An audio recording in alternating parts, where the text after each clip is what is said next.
Hey guys, welcome to another exciting episode. This is episode number 34 of the Genesis series. We're doing a verse-by-verse commentary of the book of Genesis. And today we're looking at Genesis chapter 22, where we have Abraham tested.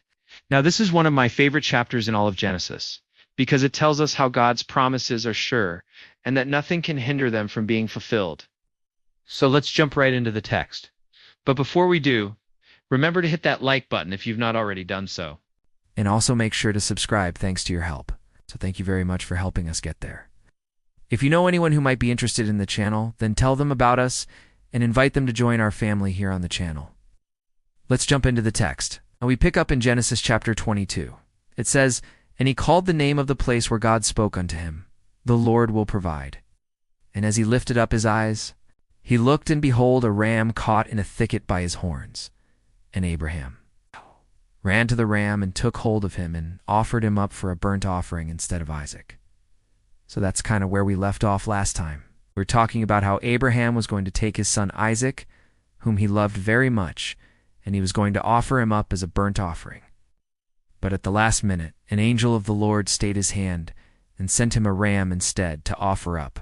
When he called the place where God spoke to him, "The Lord will provide." When he looked up, he saw a ram caught in a thicket by his horns. And Abraham went and took hold of the ram and offered it up for a burnt offering instead of Isaac. Verse 14. And the angel of the Lord called to Abraham a second time out of heaven and said, "By thus far, O Abraham, for now I know that you fear God, since you have not withheld your son, your only one, from me." So the angel of the Lord speaks to Abraham again. Why? Because Abraham passed the test? He did everything that God asked him to do? Remember, God had asked him to take his son, his only son, and offer him up as a burnt offering, and he was willing to do it. And the angel of the Lord is calling to him again to say, "I know that you fear God, since you have not withheld your son, your only one, from me." Notice that phrase, "your only one"? That's actually a Hebrew idiom that means your most precious, your most beloved. He's not referring just to the fact that Isaac was Abraham's only literal son. He was his most precious, his most beloved. He loved Isaac dearly, yet he was willing to give him up for the sake of obedience to God, and that shows us that Abraham feared God. Verse 15, "Behold, I have blessed you abundantly." Blessed means prosperous. I have blessed you abundantly, and I will bless you still. I'll make your descendants as numerous as the stars in the sky and as countless as the grains of sand on the beach. It's going to be an incredible legacy. And all the nations of the earth shall be blessed through your offspring and through your descendants. So now Abraham has passed the test. How does God respond? God responds by giving him promises upon promises. What promises? Well, the first promise is that he would be blessed abundantly. Then God made 3 different illustrations or analogies to show Abraham how many descendants he would have. He said he would be as numerous as the stars in the heavens, as the grains of sand on the seashore, or as the number of grains of wheat that you can count in a threshing floor. In other words, there's going to be so many of your descendants. They're going to cover the earth. They're going to be like grains of wheat that are spread out in the threshing floor, covering it completely. There's going to be that many descendants. But notice the next thing that God said in verse 17, that all the nations of the earth shall be blessed through your offspring, through your descendants. Do you remember back in Genesis chapter 12 when God first gave Abraham that great promise that he would become a great nation, that through him all the families of the earth would be blessed? Well, that promise is reiterated here in chapter 22, but it's even more specific. Not just the families of the earth, but all the nations of the earth will be blessed through his offspring and his descendants. Who is that offspring and descendant that God is referring to? Well, ultimately, of course, he's referring to Jesus Christ, who is called the seed of Abraham in the New Testament. Notice what Jesus says in John chapter 8. "Our father Abraham rejoiced to see my day, and he was glad. He and his offspring are not ashamed of it." In Romans chapter 9, Paul says this, "You who are Israelites and know God's requirements, and whose forefathers they were all taught. God's decrees, to whom the very angels of God came and spoke, yet they refused to listen anyway." I ask, did they have no right to become a nation before God? I mean, what are you saying, Paul? Of course they did, but, and listen carefully to this, What if I chose some people from among you who were not descended from Isaac, Jacob's son, but from Ishmael, son of Abraham, through natural descent, that is, by marriage? Okay, why is Paul bringing up Ishmael? Why is he comparing Israel to Ishmael? Well, Abraham had two sons, Isaac and Ishmael. Isaac is the one who is considered the literal father of the nation of Israel. Ishmael is not. And yet Paul asks this rhetorical question: what if I chose some people from among you who were not descended from Isaac, Jacob's son, but from Ishmael, son of Abraham, through natural descent, that is, by marriage?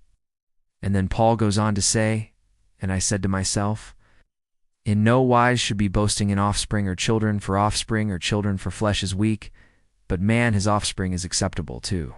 God in his sight is the offspring of Abraham, who is the seed. So Paul is saying, forget about your lineage, forget about your background, forget about all that stuff. The only thing that matters is what's in your heart. Are you trusting in the seed of Abraham?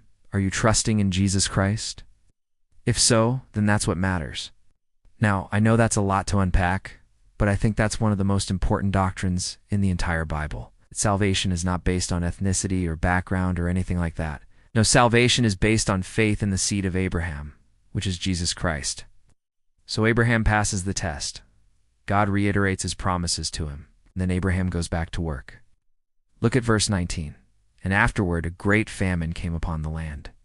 And Abram, that was Abraham before he received his name, he went down into Egypt to dwell there, for the famine had become too severe for him to endure. So what do we learn from this passage? Several lessons. No one. We learn that Abraham passed the test because he was willing to give up the thing that he loved the most, his son, for the sake of obeying God. Friends, whenever we're faced with making a decision, we need to ask ourselves this question: what am I willing to give up for the sake of obeying God? Another thing that we learn from this passage is that God's promises are sure. Nothing can hinder them from being fulfilled. You know, sometimes Satan will try to convince us that God's promises aren't true, that God's promises don't apply to us, or that we're not living up to the conditions of God's promises, but that's not true. God's promises are sure. And in this chapter, we see that they're sure and certain because they're based on God's character. God cannot deny himself. He's not a liar. His word is the truth. And therefore, we can rest assured that God will fulfill all of his promises. Well, that brings us to the end of Genesis chapter 22. As we come to the end of this chapter, I want to encourage you to continue on in the Genesis series. There's a lot more stories to hear. There's a lot more truths to learn. I hope you all join us every Monday and Thursday as we continue our journey through the first book of the Bible. Father, God, we thank you for the story that we hear today in your word. God, we thank you that Abraham passed the test. Thank you that Isaac was not harmed. Father, we thank you that your promises are sure. God, we thank you that through Abraham's offspring, all the nations of the earth will be blessed. God, we pray that we would be those people. We pray that we would walk in obedience to you. Pray that we would trust in your promises. And God, we pray that you would use us to bless others, that they may know you and love you, and serve you all the days of their life. God, we commit ourselves over to your service. We surrender our lives to you. Help us live lives that honor and bring you glory. For in the name of Jesus we have prayed. Amen. Thank you so much for watching. Don't forget to like, share, and subscribe to the Tonic Bible channel. Every Monday and Thursday we are uploading new videos, and we would love it if you joined our family here on the channel. Till next time, Shalom.